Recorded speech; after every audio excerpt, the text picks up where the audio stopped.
Good morning, brothers and sisters. Muli ako si Brother Chito na maghatid na naman sa inyo ng mabuting balita ng Panginoong Hesus. Purihin natin ang Diyos, purihin natin ang Panginoong Hesus. Sumain niyo ang pagpapala ng Diyos Ama, Diyos Anak at ng Espiritu Santo. Brothers and sisters, ngayon pala ay November 12, 2023, Sunday.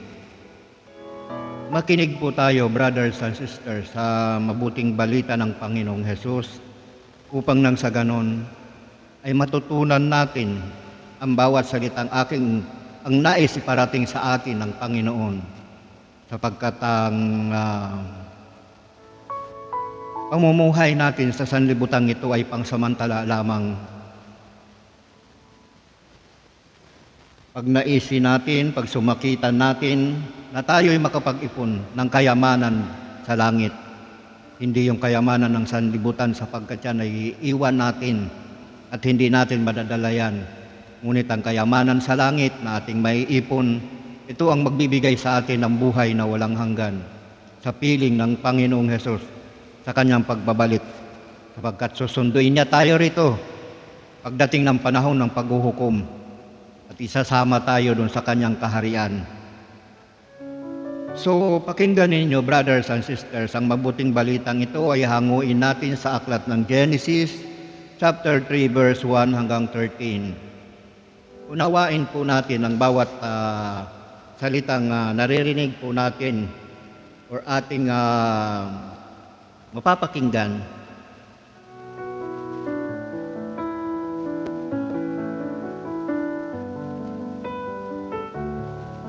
Nagkasala ang tao. Ayan po ang paksa natin ngayon sa mabuting balitang ito ng Panginoong Hesus sa Old Testament po. Ang ahas ang pinakatuso sa lahat ng hayop na nilikha ni Yahweh. Minsan tinanong nito ang babae, totoo bang sinabi ng Diyos na huwag kang kakain ng anumang bungang kahoy sa halamanan?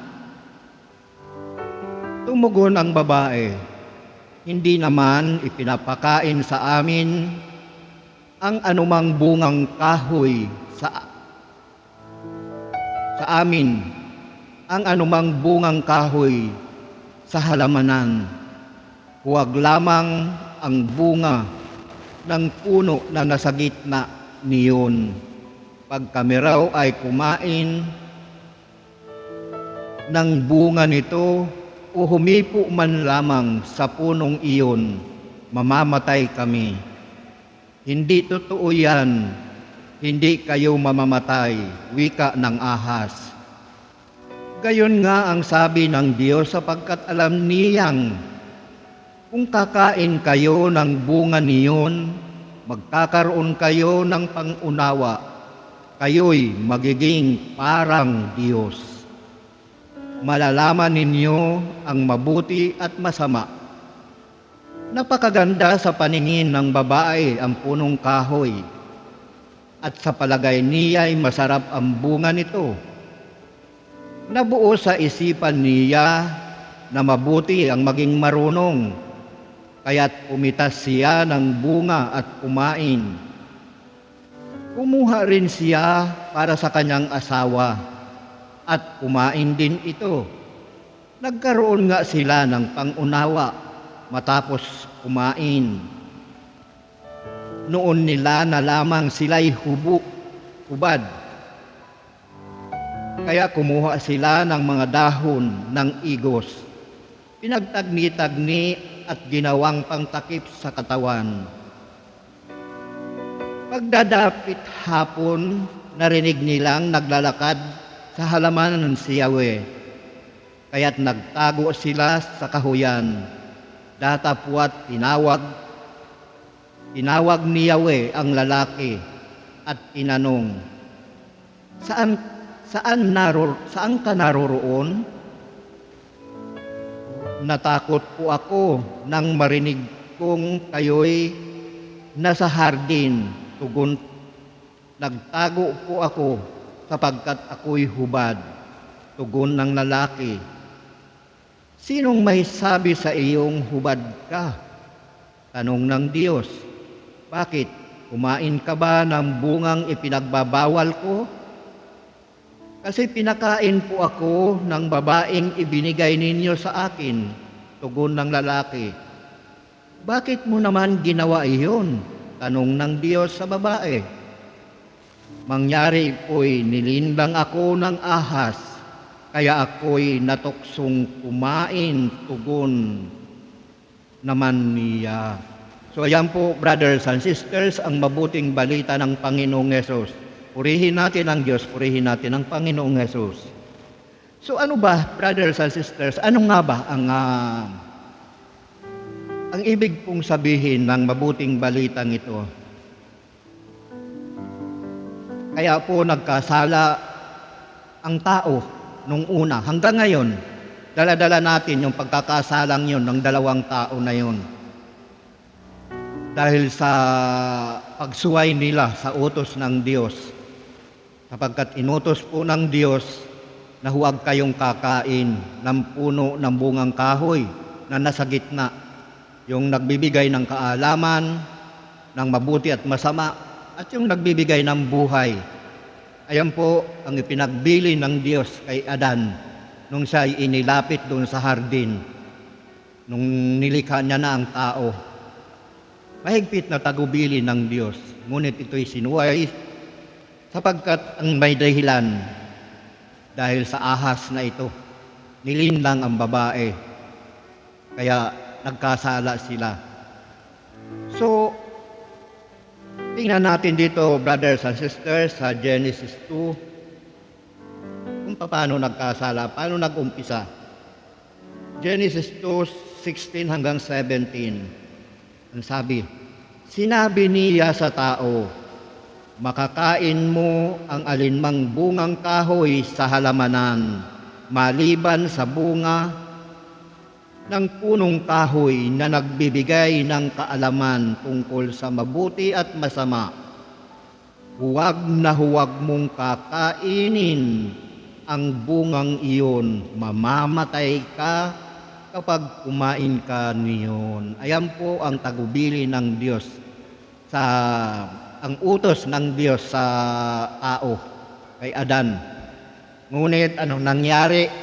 Ito ay sinuway sapagkat tinukso ng ahas o nilindang ng ahas ang babae. Kaya po siya naingganyong kumain ng bungang kahoy. So tingnan natin dito sa tinunghayan natin dito sa chapter 6.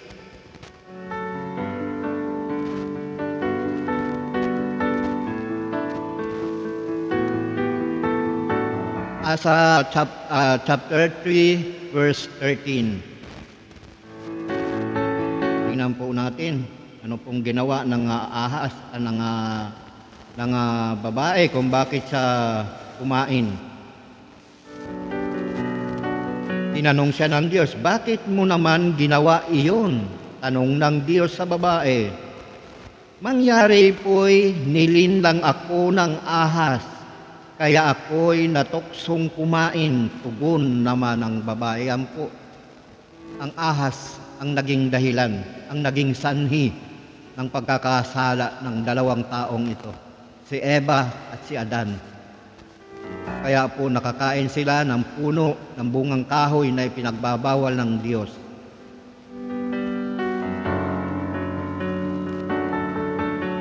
Ganon din ang lalaki, kapagkat siya'y kumain din, siya rin ay nagkasala. So tingnan natin kung paano siya kumain na sa pamagitan ng pagbabawal ng Diyos sa kanya na huwag kakain. So tingnan natin dito sa Genesis 3:12.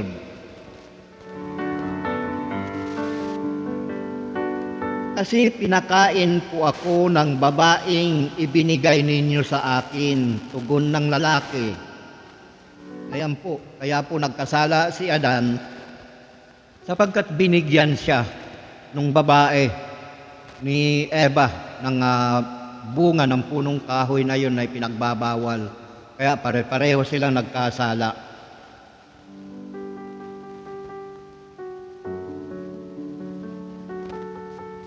Ano ba ang motibo ng babae kung bakit naengganyo siya at bakit nagustuhan niyang kumain na alam naman din niya na ipinagbabawal ng Diyos? Ano ang motibo?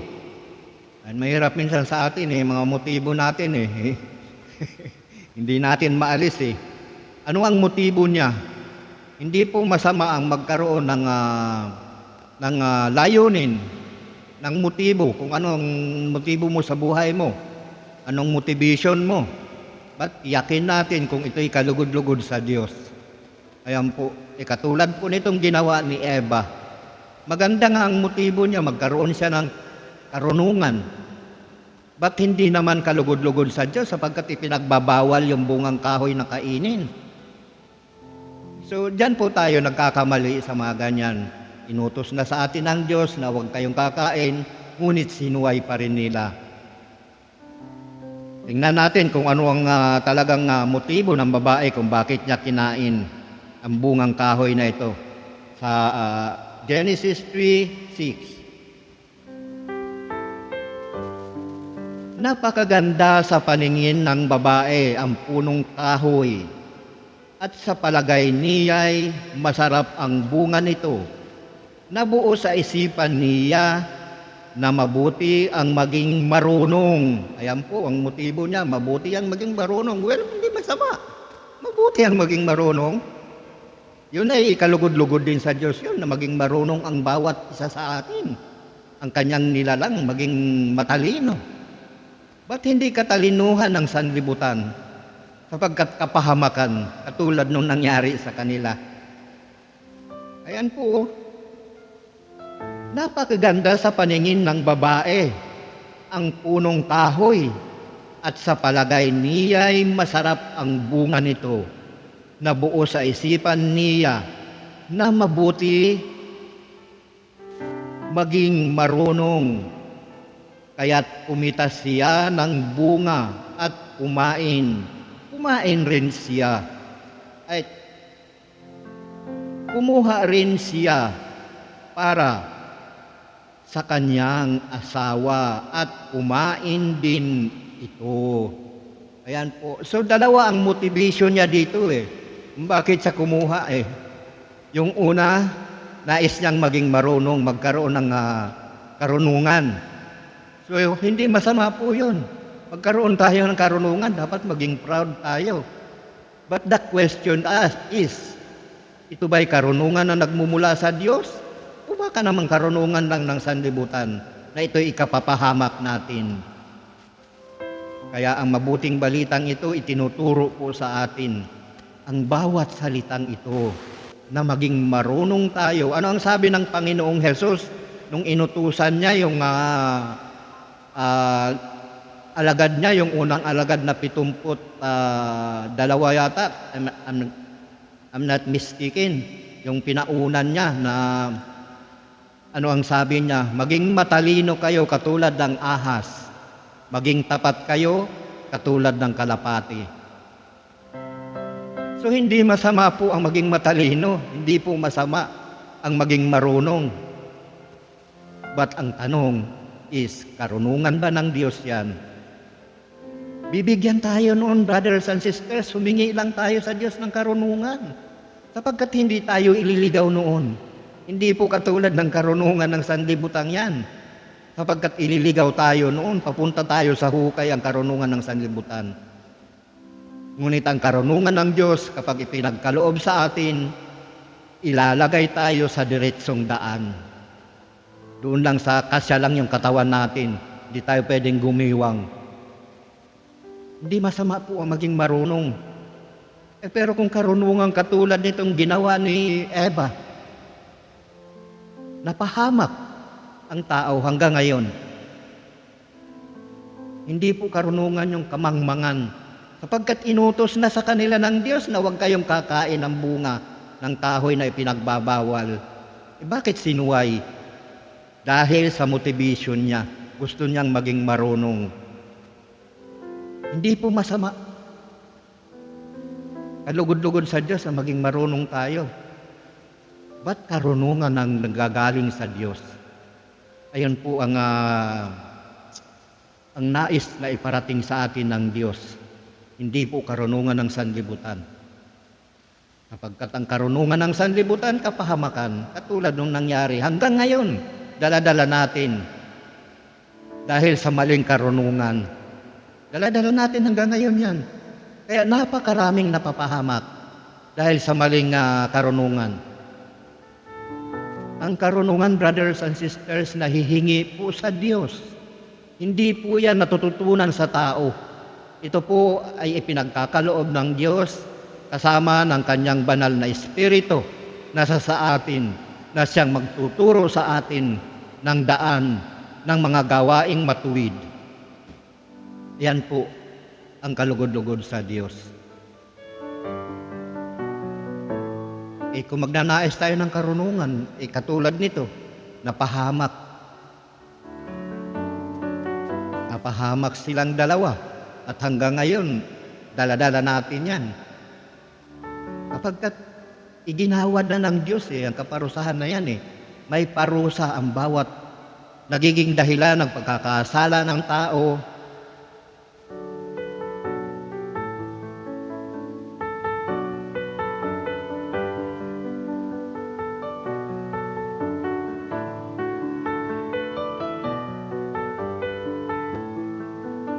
Ang sino mang naging dahilan ng pagkakasala ng tao ay may kaukulang parusa.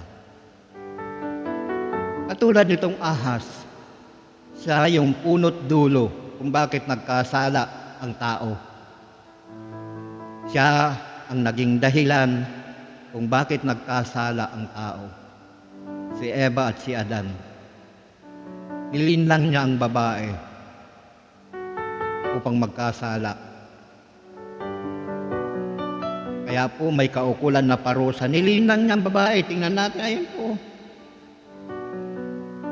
Nilinlang siya ng babae, ay ng ahas.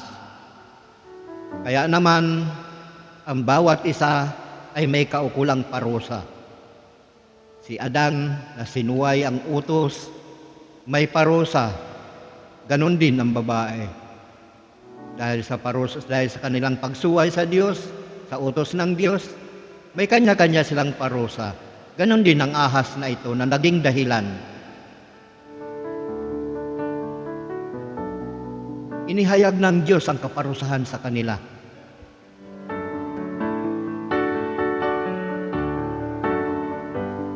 So tingnan natin, brothers and sisters, ano nga ba yung mga kaparusahan nila sa ginawa nilang pagsuway nung dalawang ito na tao, na si Eva at si Adan, sa ginawa nilang pagsuway sa utos ng Diyos, at yung ahas na naging sanhi ng pagkakasala ng dalawa. Tignan natin dito sa Genesis pa rin, sa aklat ng Genesis 3, verse 14 hanggang 17. Ang sabi po dito, ang paghahayag ng Diyos sa mga kasalanan, mga parusa. At sinabi ni Yahweh sa ahas, sa iyong ginaway may parusang dapat na tanging ikaw lamang yaong magdaranas. Ikaw ay gagapang ang hatol kong gawad. Ayan po. Kaya hanggang ngayon hindi makatayo yung ahas nung unang panahon nakatayo yan Yung buntot lang yung nasa ngayon talagang totally na gumagapang sila. Ayan po ang parusang gawad ng Diyos Ama sa kanya. At ito pa, yung pagkain niya, alikabok. Tingnan natin. At alikabok ang pagkain dapat. Ayan po, kaya napakatindi ng parusa. Kung tayo ay magiging sanhi ng pagkakasala ng ating mga kapatid or ng tao. Akala lang kasi natin maganda yung ginawa natin. Ayun po kasi ang hindi natin nalalaman minsan sa ating sarili. Hindi natin iniisip yung ating dapat sabihin or dapat gawin bago nating gawin. Basta na lang nating gagawin. Katulad nung ginawa nung ahas. tinuruan pa yung babae upang suwayin yung utos ng Diyos. Kaya mabuting aral ito po na dapat nating sundin.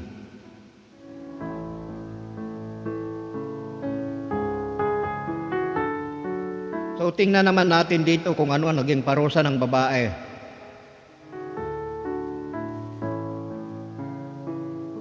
Sa babae na may ito ang salaysay.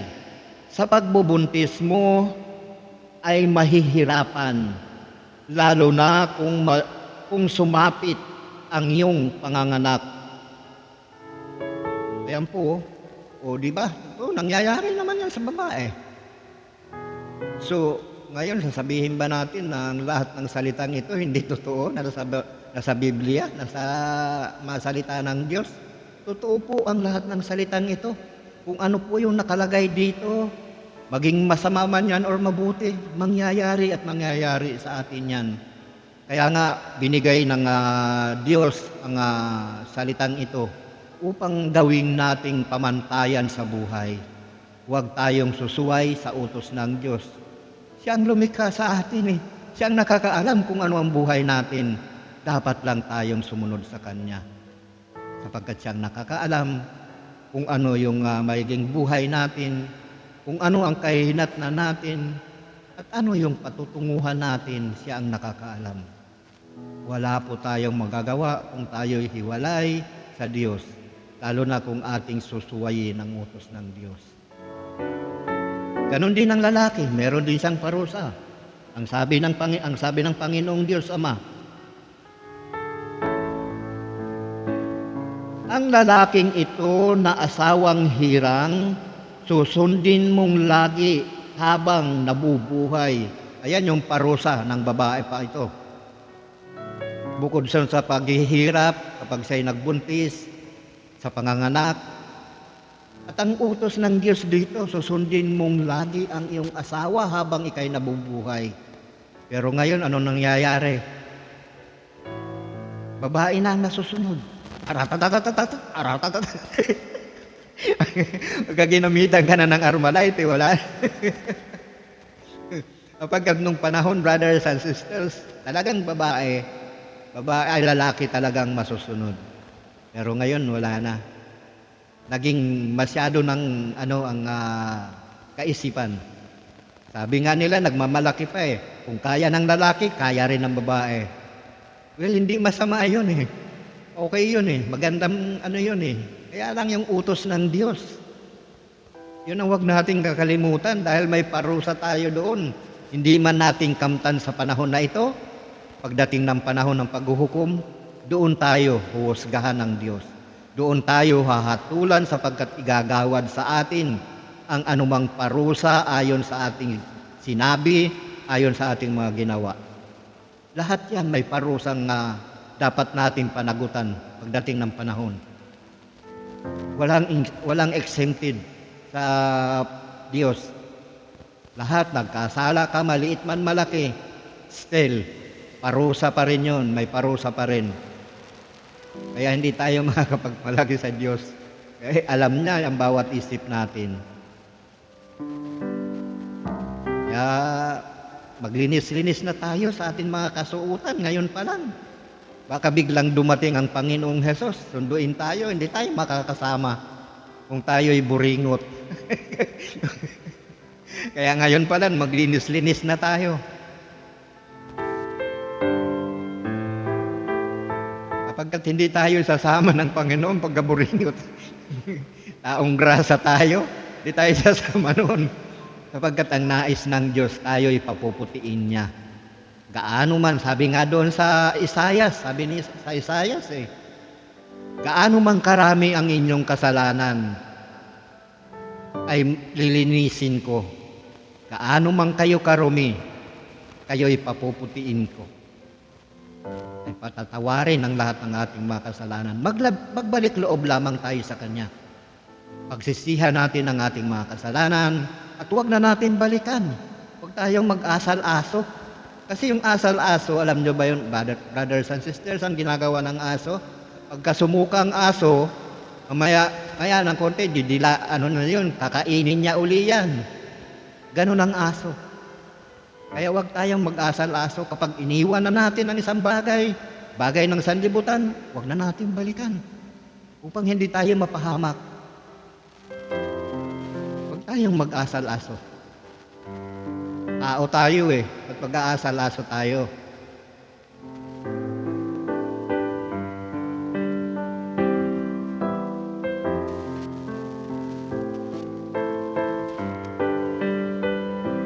Ganito ang sinabi. Ito, hinarap naman ng Diyos si Adan. At ganito ang sinabi, pagkat nakinig ka sa asawang hirang ng iyong kainin yaong bungang bawal, sa nangyaring ito, ang lupang tanimay aking susumpain magpakailanman. O diba? Hanggang ngayon. Kung hindi sana nagkasala ito si Adan, kumakain tayo nang hindi tayo naghihirap. Ang Diyos mismo ang magbibigay sa atin. Pinagkasala sila Kaya ganon ang nangyari. Ayan po ang naging dahilan kaya tayo naghirap dahil sa pagkakasala. Ang lupaing ito para pag-anihan, pagpapawisan mo habang nabubuhay. O diba? Sabi ko sa inyo, brothers and sisters, ayan po yung mga parusa ng Diyos na inihayag sa tao na hanggang ngayon ay daladala natin yan dahil sa pagsuway nila sa utos ng Diyos na huwag kakanin ang bunga ng punong kahoy na nasa gitna ng hardin ng Eden.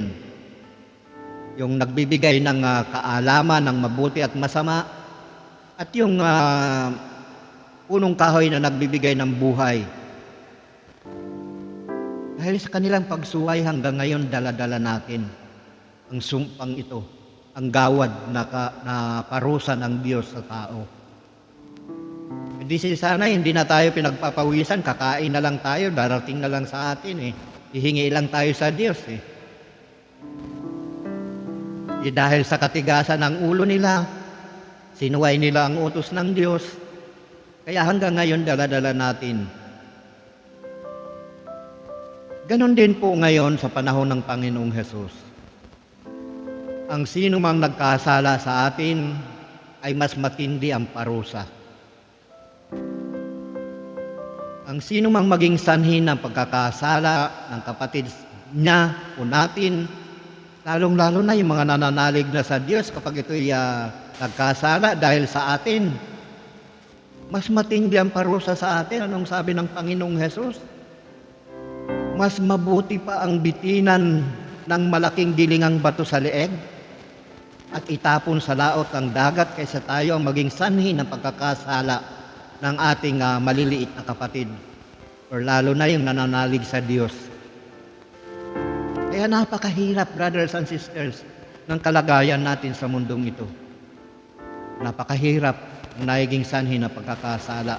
Hindi po mawawala yun, ang sanhi na pagkakasala. Kaya nga hanggang ngayon o hanggang ngayon, dala-dala ng ahas yan, gumagapang pa rin siya. Hindi nawala. Dahil sa pagkakasala niya, nilinlang niya yung babae para kumain ng bungang kahoy. O hanggang ngayon, gumagapang siya.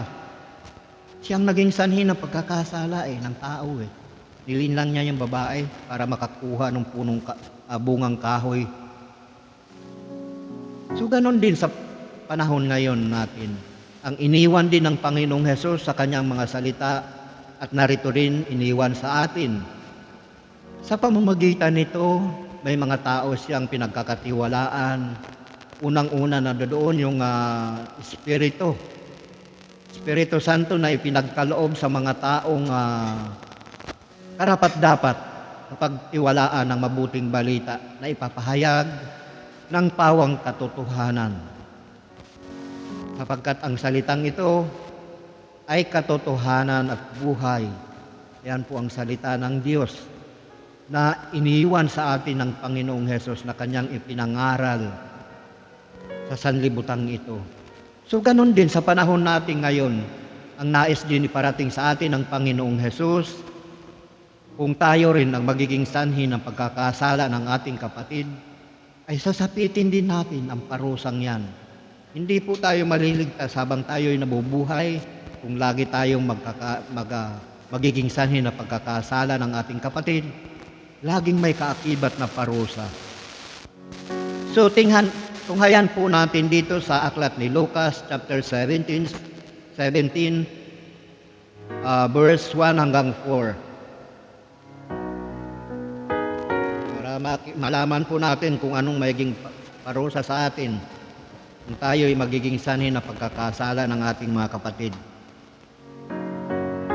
Sinabi ni Jesus sa kanyang mga alagad, hindi mawawala kahit kailan ang mga sanhi ng pagkakasala, ngunit nakapangingilabot ang sasapitin ng taong panggagalingan nito. Mabuti pa sa kanya ang bitinan ng isang malaking gilingang bato sa leeg at itapon sa dagat, kaysa maging sanhi ng pagkakasala ng isa sa maliit na ito. Kaya't mag-ingat kayo. Ayan po.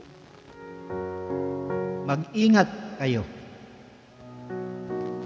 Ay katulad nung ginawa nung ahas, hindi nag-ingat yung babae. Nalinlang siya doon sa napakaganda nung tingin niya doon sa puno. Nilinlang siya nung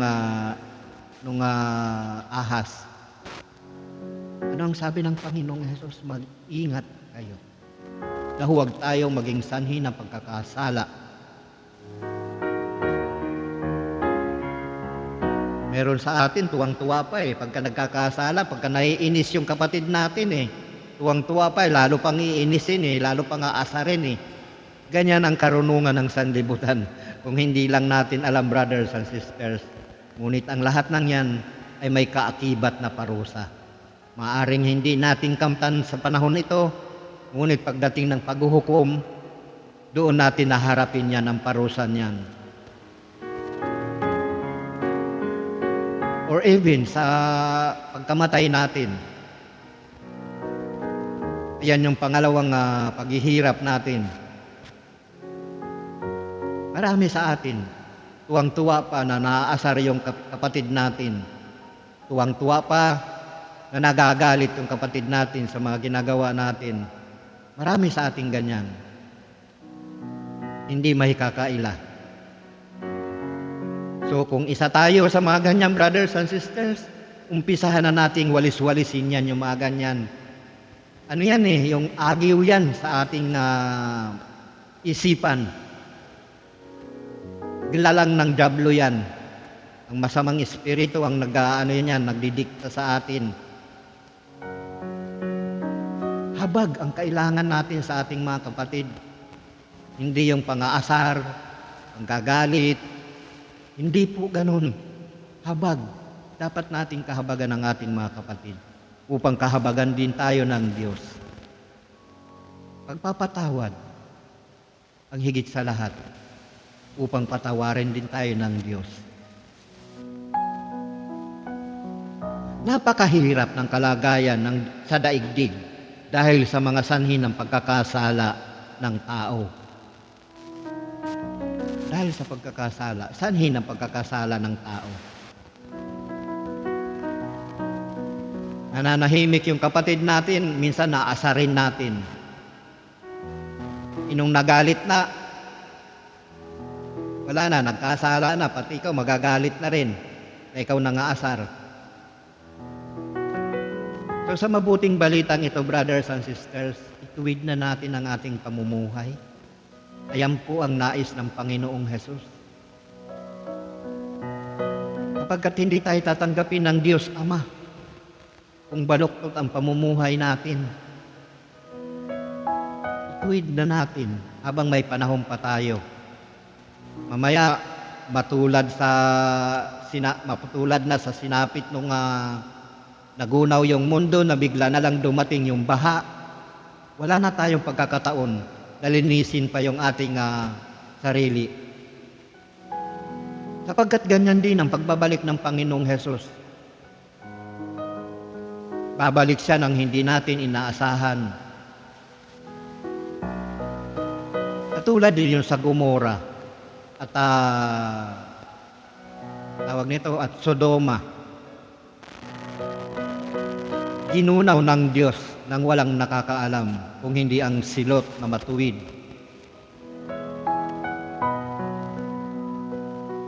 Siya lang nakakaalam sapagkat pinuntahan siya nung dalawang anghel upang iligtas siya.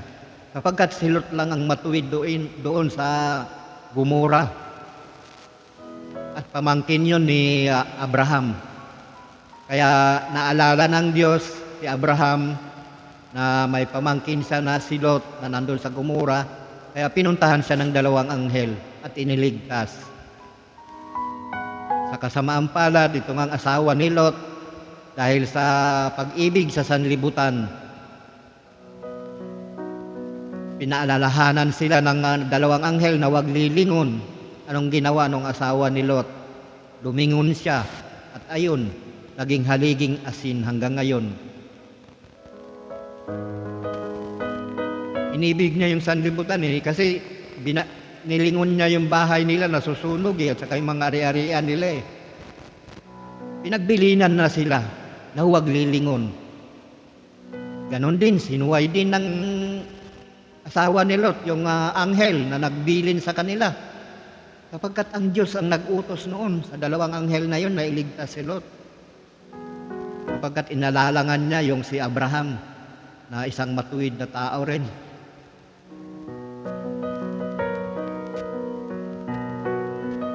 So napakahirap ang mga sanhi ng pagkakasala. So tingnan natin dito, brothers and sisters, sa aklat ni Mateo chapter 18, 6, 7, 21 hanggang 22. Ano nga ba ang kaparusahan lagi? Kung tayo'y magiging sanhi ng pagkakasala ng ating kapatid. Ang sabi ng Panginoong Hesus, mabuti pa sa isang tao ang siya'y bitinan ng isang malaking gilingang bato sa leeg at ihulog sa laot ng dagat kaysa maging sanhi ng pagkakasala ng isa sa maliliit na ito na nananalig sa akin. Ayan po, napakahirap ng kalagayan sa daigdig. Dahil sa mga sanhi ng pagkakasala ng tao, hindi mawawala kailanman ang mga sanhi ng pagkakasala. Ngunit, pangingilabot ang sasapitin ng taong panggagalingan nito. Katulad nung sinapit nung ahas, nung unang tinunghayan natin kanina sa Old Testament, sa Genesis. Di ba yung hatol ng Diyos sa kanya, ang gawad na hatol, ay siya'y gagapang at ang pagkain niya ay alikabok? Siya lamang ang nagtataglay ng ganon, gumagapang. Ganyan din tayo kung tayo ay magiging sanhi ng pagkakasala ng ating kapatid. Mas mabigat ang parusa sa atin. Kasi birong naman walang malay ang tao, nananahimik sa isang lugar, nakaupo, nagmumuni-muni, or nagpipray. Bigla mong pupuntahan at aasarin mo, iinisin mo, hanggang sa mainis, gagalit, o wala na kayong pupuntahang dalawa. Ganyan po, brothers and sisters. Aanihin natin yan sa paghuhukom. Maaring hindi natin ngayon maranasan yan sa huling araw ng paghuhukom. Doon natin naanihin yan. At kung tayo'y papanaw dito sa daigdig na ito, harapin na natin yan unti-unti doon sa Hades. Unang pagharap natin, yung pangalawang pagharap sa ating mga kasalanan. at yung pangalawang kamatayan ay doon na sa impyerno. Kapagkat wala na tayong ligtas doon, apoy ang nandoon. Lulutang-lutang tayo doon sa apoy para tayong nililitson. Hindi po pananakot ito, kung hindi ito po ay ibinigay sa atin ng Diyos ang mabuting balitang ito ng Panginoong Hesus at ipinaliwanag ng Panginoong Hesus sa atin upang nang sa ganon matutuhan din natin. Yung iba kasi na hindi nakakaunawa ng salita ng Diyos ay sasabihin na nanakot. Hindi po pananakot yan, bagkus magkakaroon tayo ng buhay kung ito'y iintindihin natin. Kung ito'y isa sa buhay natin na salita ng ganito. Binibigyan tayo ng babala, paalala. Ayan po ang nais ng Diyos upang matutunan natin mamuhay ng matuwid. Ganyan kabait ang Diyos. Yung iba kasi, nananakot ika eh. Hindi po pananakot ang salita ng Diyos. Bagkus, ito po ay binibigyan tayo ng paalala, binibigyan tayo ng babala upang gamitin natin sa kabutihan ang mga natutunan natin na salita ng Diyos. At kami naman bilang pinagkatiwalaan ng salita ng Diyos, tungkulin namin na ito'y ihayag sa inyo. Sapagkat yun po bilang bantay ng bayan ng Israel, tungkulin ng isang gwardya, ng isang bantay, na ihayag kung ano yung mangyayari sa susunod o sa darating na panahon. Sapagkat yun ang layunin ng Diyos, kaya ang Panginoong Hesus pinababa dito sa sanlibutan ito, sa mundong ito. Ang sabi ng Diyos doon sa Isaias, panibagong pangyayari ang kanyang isasaysay. Kaya kung pakikinggan natin, brothers and sisters, ang sa mga salita ng Diyos na ito, matutuwa ka eh. Dahil ikukurik ka eh, kung ano man yung mga pagkakamali natin eh. Itutuwid tayo ng salitang ito. Ito yung magiging guide natin. Kawawa yung mga iba na hindi nakakaunawa. At sasabihin pa pananakot daw. Sana maunawaan tayo ng Diyos kapag tayo nagsasalita ng ganyan. Sana kung hindi pa tayo nakarinig ng salita ng Diyos, maaaring maunawaan tayo ng Diyos kung tayo magsasalita ng ganon. Pero kung tayo nakapakinig na ng mabuting balita at nakapakinig at nalaman na natin, tayo'y wala nang exempted sa atin. Lahat tayo'y magkakasala, lahat tayo'y parurusahan. Kaya mag-ingat tayo. Ayun yung topic natin nung last na video Mag-ingat sa ating sasabihin at sa ating mga gawa. Ganon din ngayon. Ito yung tinunghayan natin. Mag-ingat. Ayun po ang sabi ng Panginoong Hesus.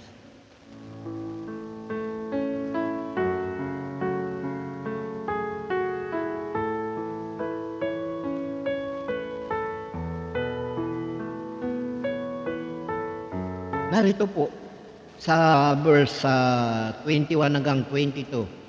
Ang sabi po, ito po, ang sabi ng Panginoong Hesus.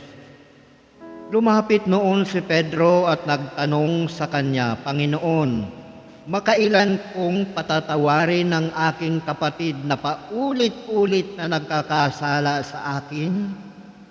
Makapito po ba?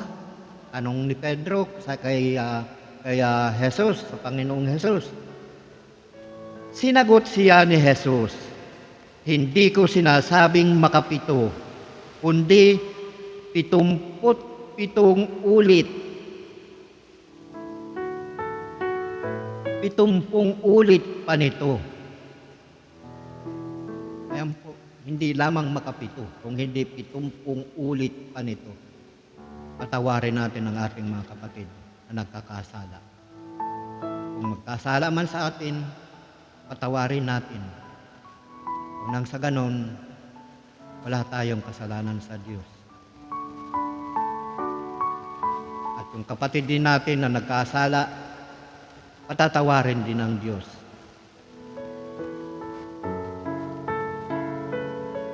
So napakaganda po, brothers and sisters, kung isa sa buhay natin ang mga salita ng Diyos, kung pakikinggan natin at gagawin, napakaganda po. Napakasarap ng pakiramdam mo. No doubt. Wala kang aalalahanin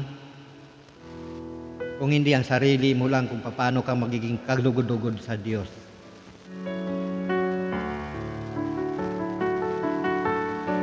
Kaya ini-encourage ko kayo, brothers and sisters, at sa mabuting balitang ito, ang nais ng Panginoong Hesus na iparating sa atin, mag-ingat tayo na huwag tayo maging sanhi ng pagkakasala ng ating mga kapatid.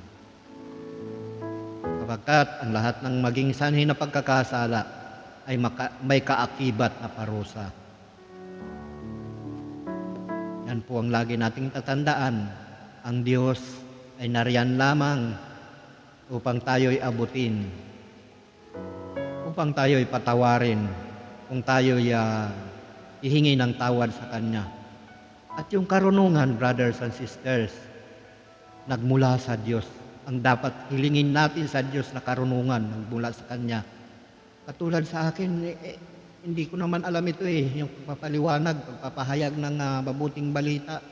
Hindi ko nga, may dala-dala ako dating Bible, share ko sa inyo, brothers and sisters.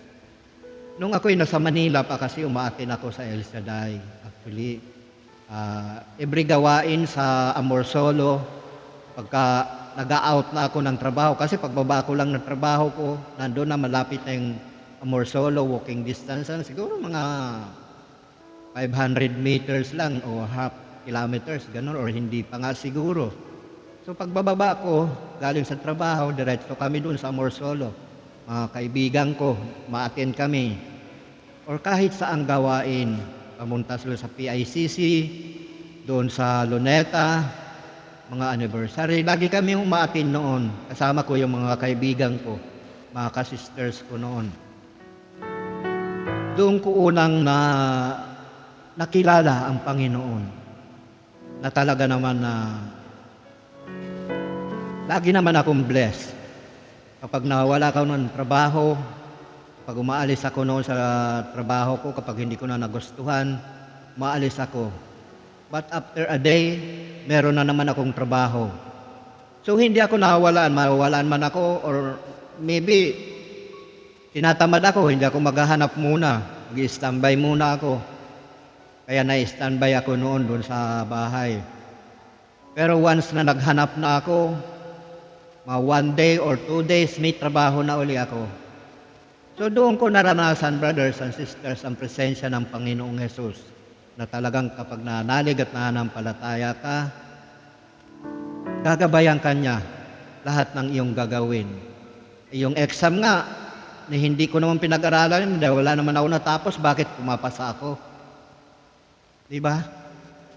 Kasi bago ako umalis, papuntang halimbawa, may interview ako, or may exam, ang pipray muna ako, Lord, ikaw nang bahala, sapagkat wala naman, alam nyo naman yun, wala akong nalalaman. Bakit pumapasa ako? Katulad na lang nung nag-apply ako nung helper pharmacist. Wala naman akong kaalam-alam noon.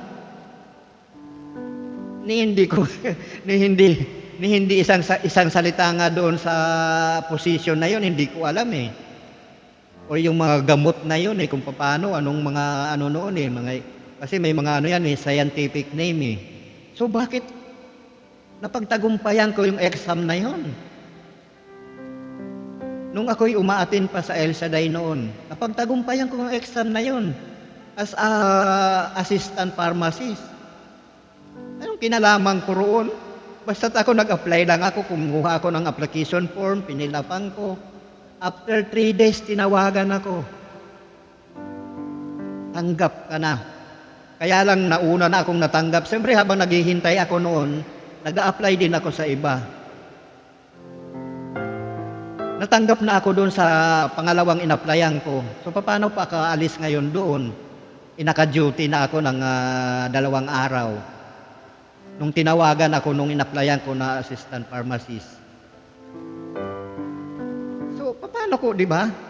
Kung karunungan na nananangan ako sa sarili kong karunungan, paano ako papasa doon sa exam na yon? Di kahit sa isang letra hindi ko na pagdaanan na pag-aralan yon. Di ba? Ganun ang Diyos, brothers and sisters.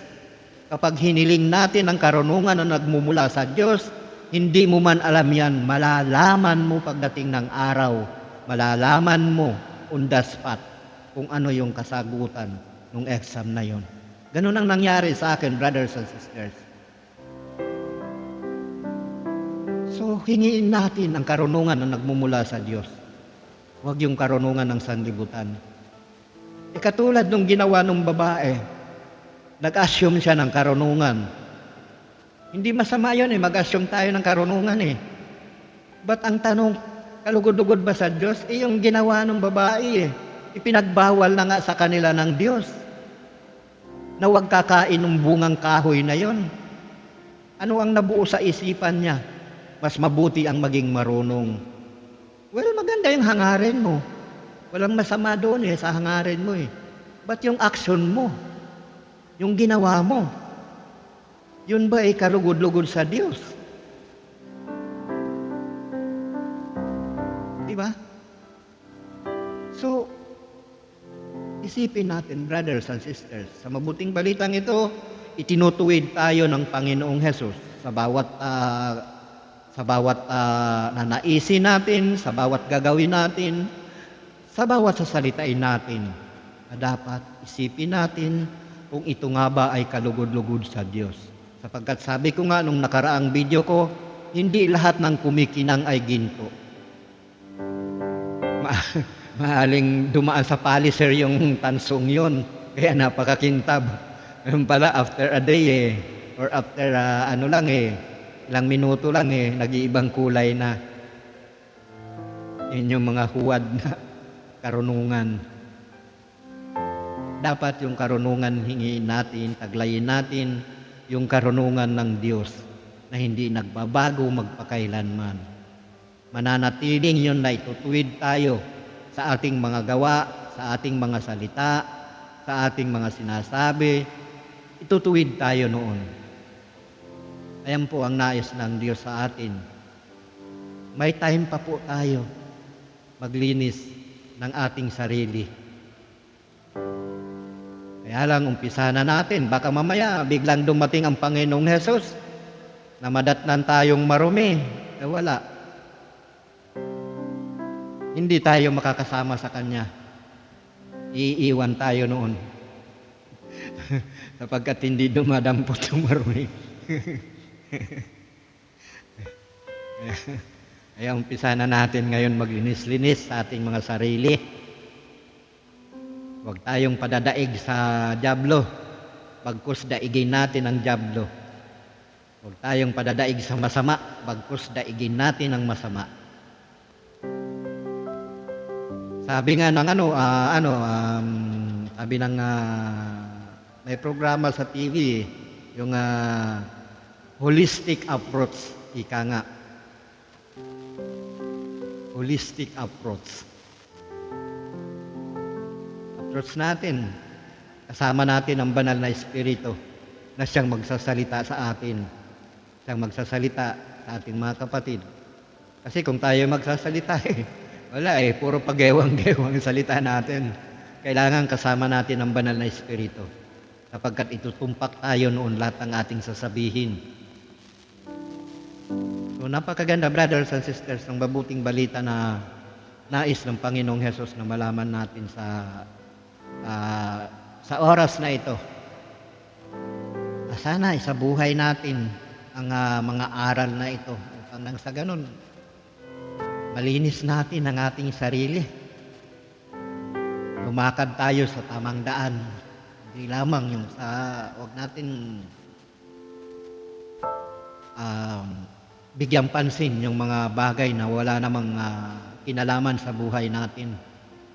Yung walang kinalaman sa spiritual, yung walang kinalaman sa buhay sa langit. Huwag natin pag-aksayahin yon, brothers and sisters. So tingnan natin dito sa aklat ng Marcos, chapter 9, verse 42. Ang kasasapitan ng panggagalingan ng pagkakasala ng ating kapatid. Ang sabi ng Panginoong Hesus, mabuti pa sa isang tao ang siya'y bitinan ng isang malaking gilingang bato sa leeg at itapon sa dagat kaysa maging sanhi ng pagkakasala ng isa sa maliliit na ito na nananalig sa atin. Lalo na kung magkakasala dahil sa atin, yung mga naglilingkod na sa Diyos, nagpapahayag na ng mabuting balita ng Panginoong Hesus, kung tayo ang paggagalingan ng pagkakasala nito, ay ayan po ang aabutin natin.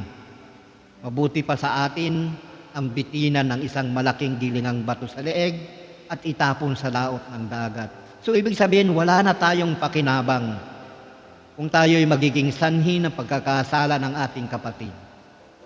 Wala na tayong pag-asa. Kapagkat ano ang sabi ng Panginoong Hesus? Mabuti pa sa kanyang bitinan ng isang malaking bato at ihulog sa laot ng dagat. Sa tingin ninyo, brothers and sisters, mapag-asa pa ba tayo doon?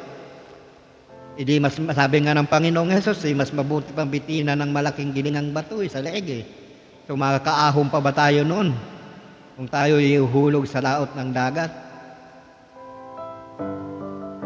Ngunit hindi po yan ang paksa natin. Ang ibig pong sabihin ng Panginoong Hesus, kung tayo'y magiging sanhi ng pagkakasala, ibig sabihin may iwasan pa natin na tayong maging sanhi ng pagkakasala ng ating kapatid. Kung tayo'y maging matatino, katalinuhan na nagmula sa Diyos, ano nga sabi ng Panginoong Hesus? Mag-ingat kayo na huwag tayo maging sanhi na pagkakasala ng ating kapatid. Lalong-lalo na kung ito'y nanalig na sa Diyos. Tingnan natin yung 42 bata na nilapa ng mga asong gubat nung kaya Eliseo. Inaasar nila si Eliseo dahil kalbo daw. Ito yung kahalili ni Elias, Propeta Elias, nung sa Old Testament. Nung inaasar nung mga batang ito na 42 na bata, naasar si Eliseo. Kapagkat kalbong araw, lumalakad doon sa daan nila. Sinusundan ng mga bata, inaasar. Kalbo, tinatawag ng ganon. Anong nangyari sa mga batang yun? Bumulusok yung maraming asong gubat, at nilapa silang lahat. Kaya mahirap na tayo'y magiging sanhi na pagkakasala ng ating mga kapatid. Especially yung nananalig sa Diyos. Sapagkat kung ito'y nananalig sa Diyos, anumang hilingin ito sa Diyos, ipagkakaloob ito. Sapagkat alam ng Diyos na dapat niyang iligtas yung mga nananalig sa Kanya. Kaya nga sabi ng Panginoong Hesus, mag-ingat. Ayan ang lagi niya sinasabi, mag-ingat. Dahil sa pag-ibig niya sa atin, ayan lagi ang sabi ng Panginoong Hesus, mag-ingat kayo.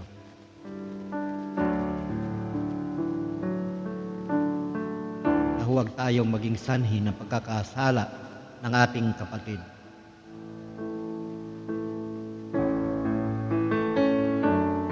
So hanggang sa muli na lang, brothers and sisters, at sana hangad ko na matutunan ninyo ang mabuting balitang ito at sa buhay natin para lahat tayo magsama-sama sa kaharian ng Diyos kung tayo loloobin na makapasok doon, mapabilang. Pagsikapan natin, pagsumakita natin na tayo'y mapabilang sa kaharian ng Diyos. pagdating ng panahon. So hanggang sa muli, brothers and sisters, kung loloobin ng Panginoong Hesus, na ako'y muling makapagpahayag muli at makapag-share sa inyo ng mabuting balita hanggang sa muli.